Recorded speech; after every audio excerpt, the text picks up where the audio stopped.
Me elame ajas, kus maailma mõjukaima riigi juht teeb poliitikat 140 tähemärgiga. Säuts ja valmis.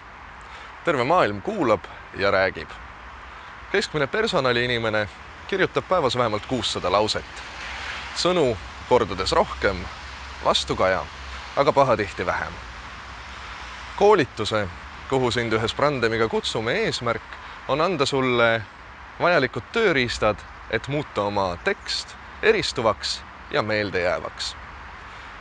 Kuidas püüda sellest tööotsijate tohutust parvest just selle kandidaadi tähelepanu, keda sulle kõige rohkem vaja on?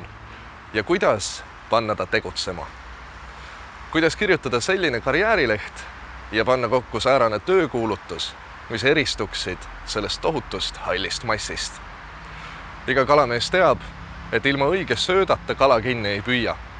Täpselt niisamuti ei püüa ilma õige sõnata parima võimaliku kandidaadi tähelepanu.